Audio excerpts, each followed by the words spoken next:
Hello everyone, my name is Cap and welcome back to CappTech. There are a lot of hidden features and options within Google Chrome that may not be accessible through the standard settings menu. There are a lot of things that just you may not quite know where to go in order to be able to find them, to be able to fine-tune the browser to work like you want to. So I thought I would show you guys my top 5 hidden features of Google Chrome. And there's no particular order, these are just ones that I found to be quite useful, and I'll show you how to go about doing them. One of the first ones you're going to access is being able to access the flags section of Google Chrome.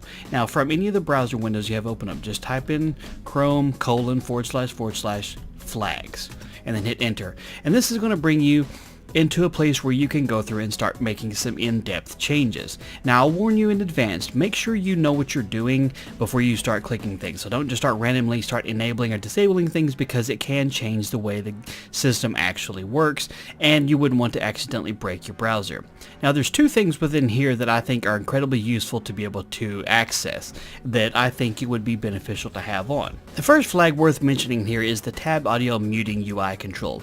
With it enabled, what it allows you to see at the top of your tabs that you have opened up here, if you have any kind of sound playing, you'll see the speaker icon pop up on the actual tab and allow you to mute or unmute the audio without having to go straight to that tab, without having to go back and forth. So you can access it if you have music playing or a video playing or a stream or something playing and you need to be able to quickly mute it because of a phone call or something. You can now be able to click the button to mute the audio without having to completely figure out which tab it's coming from. So that's the first one there.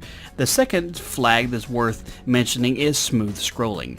You can go in and change it to enabled, disabled, or default, whichever you change in your settings here. And this just changes up how the mouse scrolling is. A lot of people have it enabled, some people like to have it disabled. This is personal preference. But as I said, there's a ton of different things you can change within this flag section here. So just kind of be wary if you do go through and change any of them. The next hidden feature of Google I wanted to show you about was something that's kind of cool, and I'll show you how to get to it. Type in Chrome://net-internals.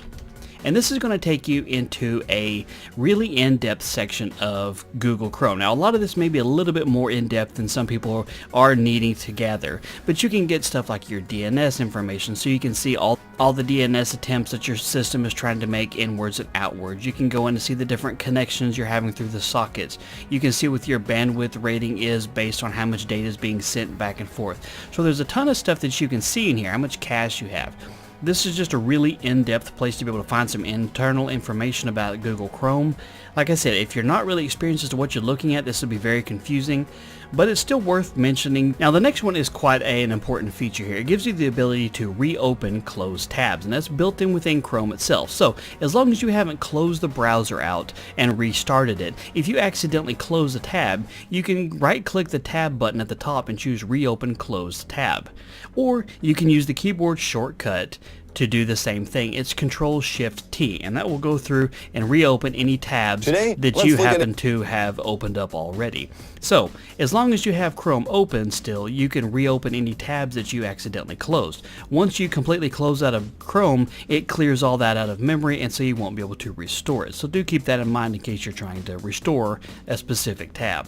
The fourth one on the list here is the Chrome Task Manager. This is actually built into Chrome. And if you go up under the 3 dots at the top right and then scroll down to where it says More Tools, then you can click on Task Manager, or you can hit Shift Escape.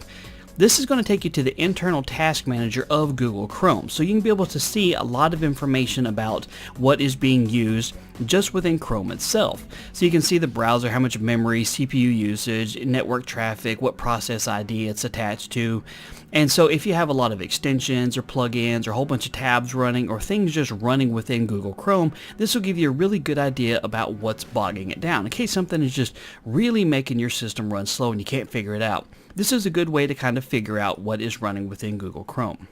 And the last hidden feature within Google Chrome is one that is not exactly useful, but it's definitely one of the coolest ones that I've found so far. So what you do is you type in Chrome://network-error/-106. And of course all this is going to be on the screen so you can see it. When you take it, This is going to show you the screen that you would get if you didn't have an internet connection. So if you've lost your internet, you don't have to type in this specific address. It's just going to take you here anyway. But the coolest thing about it is, once you hit the space bar, your happy little T-Rex takes off running into kind of an old school side-scroller game where you're jumping over cactuses. And you're getting points based on how long you can actually last and survive, of course. And so you set a new high score. So if you're just really bored, here's something you can do within your Chrome browser. Or if you lose internet connection, it's something you can keep yourself entertained with until the next time it comes back up again. So anyway, hopefully this video has been useful to you guys, and if you have any questions, do drop it in the comment section down below, and of course I'll happily answer it as quickly and efficiently as I can. If you found the video useful, do me a favor and hit that thumbs up down there so I know that you found it useful, and don't forget to subscribe for future videos. Thank you guys so much for your time. You have a wonderful day, and I'll talk to you later.